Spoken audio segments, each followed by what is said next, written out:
तो यहाँ पे स्टॉप लॉस रिकमेंड। तो दिग्गज हेवीवेट्स पे विकास ने बिकवाली इनिशिएट कर दी है।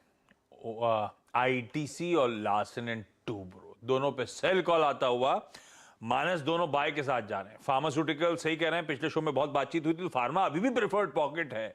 आप लोग शो देख रहे होंगे पिछला वाला, तो फार्मा पिक्स तो आपके पास आ ही चुकी हैं। तो थोड़ा सा कुछ और चुनने के लिए ओएनजीसी, क्योंकि अच्छा मूव कर रहा है तमाम डेवलपमेंट्स पर, खबरों में था ये स्टॉक पूरे वीकेंड 6% का उछाल, और मानस कह रहे हैं अभी भी अच्छे मूव और डिलीवर करके देगा। और आईडीएफसी फर्स्ट बैंक, वो भी एक बाय कॉल इस समय का। चलिए मार्केट्स पे आता रहूंगा, कुछ और स्टॉक्स पे पैनल से बातचीत करेंगे, लेकिन इस समय अब हमारे साथ मार्केट बिग वॉइसेस की कड़ी में एमके ग्लोबल फाइनेंशियल सर्विसेज के मैनेजिंग डायरेक्टर कृष्ण कुमार कारवा सर आपको आपकी स्क्रीन पे नजर आएंगे। कारवा sir hi, good morning, thank you सुबह सुबह जुड़ने के लिए। कारवा सर, सबसे पहले तो वीकेंड में सब डरा रहे थे, वो कोई क्रेडिट स्विस नाम का बैंक है और उसके साथ लेमन ब्रदर्स के कंपैरिजंस ड्रॉ करने शुरू हो चुके थे, और लेमन ब्रदर्स ने क्या किया था वो सब हम देखे हुए हैं। ये क्रेडिट स्विस वाला जो मामला है, कितने फियर्स वाकई बढ़ रहे हैं, कितनी दिक्कत है, और कैसे हम लोग नेविगेट करेंगे अगर ऐसा कुछ हो गया तो? देखिए, ऐसे ये ग्लोबल नैरेटिव तो बहुत ही नेगेटिव है ऑन द हाँ बैंक, आपने जो कहा। बट मुझे ऐसा लगता है कि एज इंडियन इन्वेस्टर्स हाँ। थोड़ा ये सब जितना भी बाहर का जो ज्ञान है उसको भी तो पिंच ऑफ सॉल्ट लेना चाहिए। बिकॉज जब नेगेटिव बातें होती है तो बहुत ज्यादा नेगेटिव बातें होती है, और जब पॉजिटिव होता है तो बहुत ज्यादा पॉजिटिव, बैलेंस व्यू नहीं आता है बाहर से। तो थोड़ा सा नो डाउट केयरफुल रहना चाहिए कि जो बैंकों के बारे में बोला जा रहा है, क्या पता कितना सही है कितना गलत है। वहाँ के जो स्टॉक प्राइसेस है वो दिखा रहे हैं, बट कभी कभी एक्सेसेस भी हो जाते हैं। तो मुझे लगता है कि नजरअंदाज नहीं कर सकते हैं, बट डोमेस्टिक पोजीशंस आपकी जो भी है वो अपने लोकल फैक्टर्स को देख के फिर ही एक्ट करना चाहिए। वी शुड नॉट बहुत ज्यादा बाहर के ये नैरेटिव से डरना नहीं चाहिए, ऐसा मुझे लगता है। तो ठीक है, पिंच ऑफ सॉल्ट के साथ लें, पढ़ें, देखें, लेकिन ज्यादा पैनिक ना कर जाएं एकदम से। और वो पैनिक क्लियरली स्क्रीन पे विजिबल भी नहीं है, आप भी आज का सेशन देखेंगे तो कोई ऐसा कोई पैनिक नहीं है, बिल्कुल ठीक है, हमें थोड़ा ज्यादा घबराने की जरूरत नहीं है। दूसरी तरफ कारवा साहब, दूसरी इंपॉर्टेंट चीज थी भाई, ग्लोबली वो रिसेशन के फियर्स। यूके तो कह रहा है हम पहुंच गए हैं, यूरोजोन की कंसर्न्स हैं सबसे ज्यादा, अब यूएस सबकी नजर तो वहीं पर है। अब यूएस में कई लोग कहते हैं रिसेशन, कई लोग कहते हैं नहीं हार्ड लैंडिंग, सॉफ्ट लैंडिंग, नहीं ना स्लो डाउन ही रहेगा, ऐसा कुछ होगा नहीं। ये क्या रीडिंग है सर आपकी? ये सेकेंड हाफ इस साल का वाकई इफ्स एंड बट्स में निकलने वाला है क्या? और हम लोग, हमारा मार्केट रेजिलियंट है, हमारे यहाँ इकोनॉमी अच्छी है, वो सब अपनी जगह ठीक है, इकोनॉमी अलग है, मार्केट्स अलग है, मार्केट्स कैसे रिएक्ट करने वाले हैं इन सब डेवलपमेंट्स पे? देखिए, शॉर्ट टर्म में लिक्विडिटी फ्लो, एफपीआई फ्लोज, वो उनका इम्पैक्ट ज्यादा होता है। एंड आप देख रहे हैं कि पिछले हफ्ते 10 दिन से जिस हिसाब से एफपीआई सेलिंग वगैरह है, एंड वहाँ के करेंसीज को जो मूवमेंट है, डॉलर जिस हिसाब से स्ट्रेंथन हुआ, फेड ने रेट हाइक वगैरह किए, और जो भी नैरेटिव है, तो शॉर्ट टर्म में तो जरूर आपको ये ग्लोबल नैरेटिव्स को we have to respect that. And आप देख रहे हैं कि प्राइसेस इम्पैक्ट होते हैं, बट लॉन्ग टर्म, थोड़ा सा मीडियम टर्म देखें अपने, तो आई थिंक इट्स अपने डोमेस्टिक फंडामेंटल्स और डोमेस्टिक वैल्यूएशंस पे नजर रखें, तो मुझे मेरे ख्याल से इन्वेस्टर्स को ज्यादा बेनिफिट होगा। आपने देखा होगा पहले भी जुलाई अगस्त में जिस हिसाब से एफपीआई की बाइंग हुई, तो रिकवरी कितनी शार्प थी। और उसके पहले 3 महीने उनकी सेलिंग थी तो बहुत ज्यादा मार्केट घटे, लेकिन डोमेस्टिक की बाइंग, तो जिन्होंने उस समय बाय किया तो उनको जुलाई अगस्त में फायदा ही हुआ। तो मुझे लग रहा है कि एफपीआई की सेलिंग रहेगी, वॉलेटिलिटी रहेगी, पर अपने डोमेस्टिक फंडामेंटल्स बहुत स्ट्रांग है। जैसे कि आरबीआई ने भी कहा कि ये साल 7% जीडीपी ग्रोथ रहेगा। तो मुझे बताइए कि वर्ल्ड में कितनी ऐसी कंट्रीज है, इतनी साइज की कंट्रीज है जिनकी इतनी स्ट्रांग जीडीपी ग्रोथ है। अपने जो फिजिकल पॉलिसीज है, मॉनेटरी पॉलिसीज है, उन्होंने काफी लास्ट 2-3 साल में बहुत सही तरीके से काम किया, उसका बेनिफिट आपको मिल रहा है। तो मुझे लग रहा है कि ओवरसीज न्यूज पढ़िए जरूर, बट उस पर ज्यादा पैनिक मत कीजिए। और शॉर्ट टर्म में तो ऑब्वियसली आपको फ्लोज पे ध्यान रखना पड़ेगा। जी हाँ, शॉर्ट टर्म में फ्लोज पे ध्यान रखना पड़ेगा, लेकिन ओवरसीज़ की बातें पढ़िए, समझिए, लेकिन बहुत ज़्यादा रिएक्शन करने की ज़रूरत नहीं है, उस पे घबराने की ज़रूरत नहीं है। क्या वैसा अब ठीक है, अगर आप देखिए हमने आपकी बातें समझी। अब जब ये एक पेनफुल दौर है और माइट भी शायद अगर 1-2 महीने अगले पेनफुल रहें, ये अनसर्टेनिटी रहे, एक टिपिकल इंडियन इन्वेस्टर को अपनी जो स्टॉक पिकिंग का मोड या फिर जो स्टॉक सिलेक्शन का जो क्राइटेरिया है वो क्या रखना चाहिए?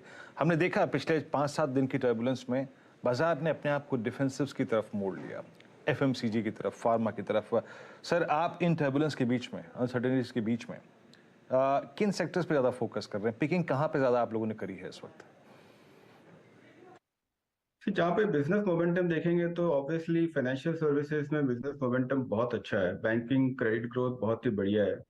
एंड जैसे ही थोड़ा एफपीआई सेलिंग पे रुकेगा तो वो सेक्टर सबसे पहले आगे बढ़ेगा। तो वहाँ पे सबसे ज्यादा तेजी आएगी। बड़े वाले बैंक्स, वहाँ पे प्रेशर ज्यादा रहता है बिकॉज एफपीआई सेलिंग आती है तो उन्हीं पे इम्पैक्ट होता है। बट छोटे वाले बैंक जो हैं, आज भी दो बैंकों ने अपने क्वार्टरली नंबर्स वगैरह जो वॉल्यूम बिजनेस का जो डिटेल दिया, तो उसमें क्लियर कट दिख रहा है कि क्रेडिट ग्रोथ बहुत बढ़िया है। तो मुझे तो लगता है कि सबसे पहले तो अगर आप इन्वेस्टेड है फाइनेंशियल सर्विसेज बैंक्स वगैरह में तो बहुत बढ़िया, और नहीं है और अगर कोई भी कारण से मार्केट घटता है तो वहां पे सबसे ज्यादा इन्वेस्ट करना चाहिए, वहां मोमेंटम बहुत ही बढ़िया है। दूसरा सेक्टर जो कॉन्ट्रा व्यू मेरा वह है दैट आईटी सर्विसेज सेक्टर ऊपर से मेरे ख्याल से 30 से 40% सभी स्टॉक घट गए हैं, और आज दिन हर एक व्यक्ति, हर एक ब्रोकरेज हाउस के व्यू थोड़ी नेगेटिव है उस सेक्टर पे। मुझे लगता है कि the worst is possibly discounted in the stock prices. मुझे नहीं मालूम कि 1 महीने 2 महीने में आपको रिटर्न बनेगा कि नहीं, बट मीडियम टर्म में आप इन्वेस्ट करेंगे तो अच्छी अच्छी कंपनियां जो कैश जनरेटिंग बिजनेसेस है वो अच्छे वैल्यूएशन पे, और इनका बिजनेस कहीं जाने वाला नहीं है, 1-2 क्वार्टर आगे पीछे हो सकता है, तो वहां पे इन्वेस्ट करना चाहिए। और आपने जो कहा कि कंज्यूमर कंपनीज में ग्रोथ आ रही है, सो आई अभी क्या होगा कि जैसे जैसे इंटरेस्ट रेट्स बढ़ेंगे तो जो जो बिजनेसेस जहाँ पर कैश जनरेशन बहुत अच्छा होता है, इसीलिए आईटी कंपनीज है, आपकी फार्मा कंपनीज है, कंज्यूमर कंपनीज है, जिनको कैश की जरूरत नहीं है, वो डिफेंसिव माहौल रहेगा उनमें, और उनमें इन्वेस्टर जरूर इन्वेस्ट करेंगे in a rising interest rate environment.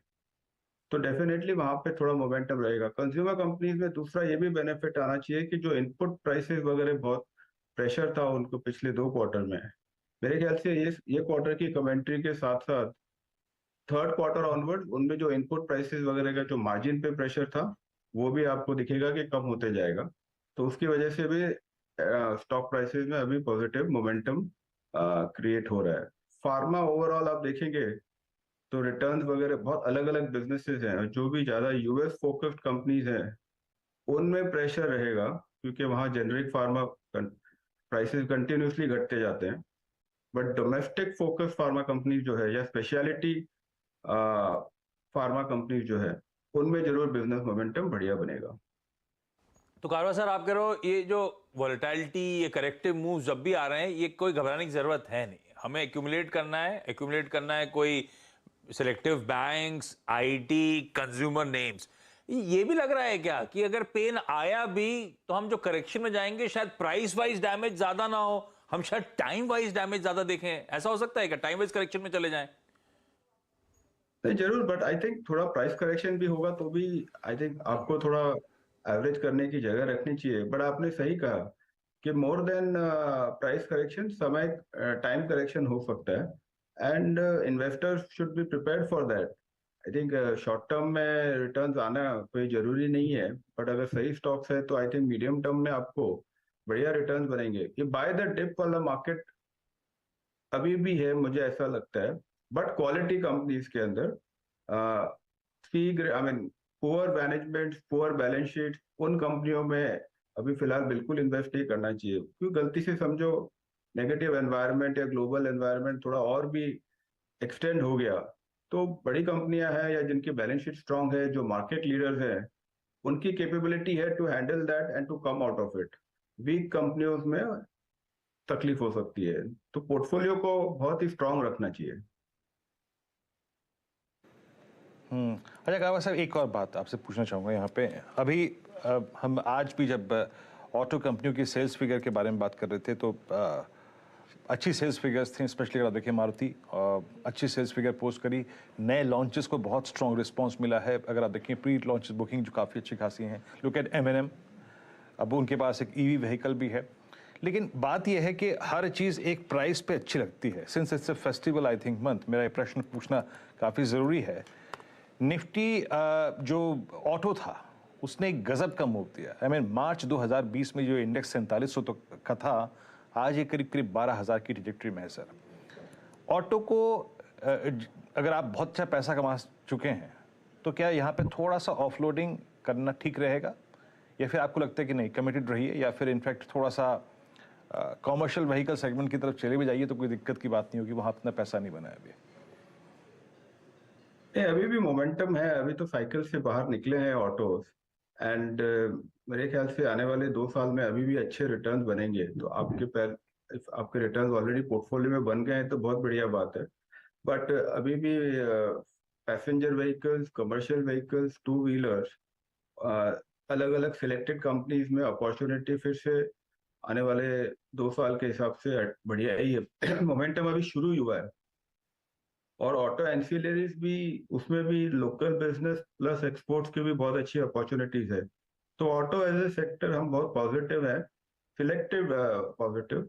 और अभी भी इन्वेस्ट, अगर दाम घटे तो इन्वेस्ट करना चाहिए, और अगर ऑलरेडी इन्वेस्टेड है तो मुझे नहीं लगता है कि स्विच करके ऐसा कोई अलग सेक्टर मिल जाएगा जिसमें आपको वहां पे सुपीरियर रिटर्न बनेंगे।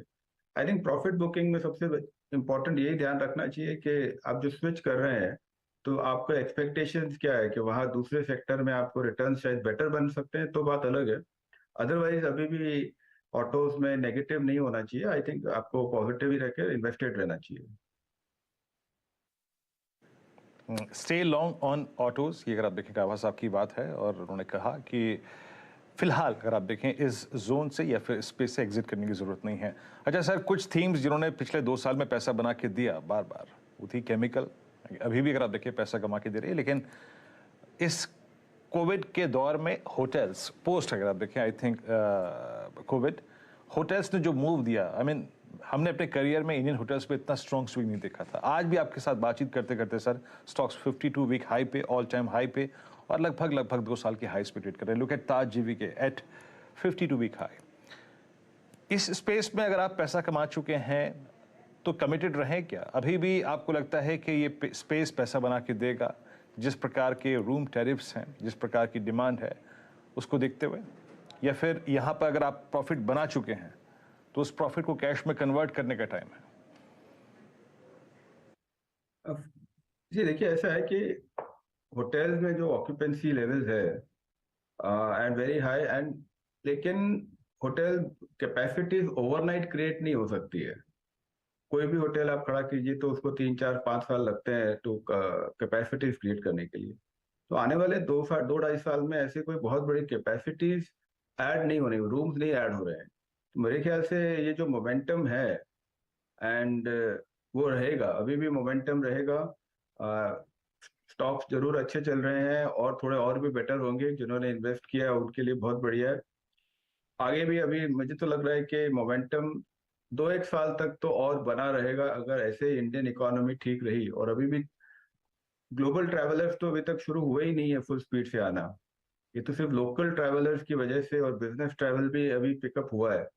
बट जब जिस दिन ग्लोबल ट्रैवल शुरू हो गया एंड तो उससे तो फिर बहुत ही बेटर और भी पार्टिसिपेशन, आई मीन और भी मोमेंटम रहेगा बिजनेस में। तो मुझे लगता है कि अभी भी अपॉर्चुनिटी है to stay invested in some of the good names in the industry. Krishna sir, thank you so much जुड़ने के लिए, बहुत बढ़िया तरीके से व्यू शेयर करने के लिए, और वो कॉन्फिडेंस हम सबका थोड़ा सा वापस बढ़ाने के लिए। ग्लोबल क्यूज पे ज्यादा आप ज्यादा लंबी कमेंट्री मत दिया करिए, ग्लोबल क्यूज पे ज्यादा फोकस करने की जरूरत नहीं है। We have to take it with a pinch of salt. मैं हमेशा ये कहता हूँ कि हम लोग डिकपल्ड हो चुके हैं। आप मेरी बात उसी इसलिए लेते ही नहीं है। वही बात कृष्णा सर कह रहे हैं। हम अलग हैं। फिर ऐसे में सब बिकवा दिया आप विकास, कुछ खरीदने का मन नहीं कर रहा है क्या? कुछ फार्मा और डॉक्टर, अच्छा डॉक्टर रेड्डीज दिखाइए,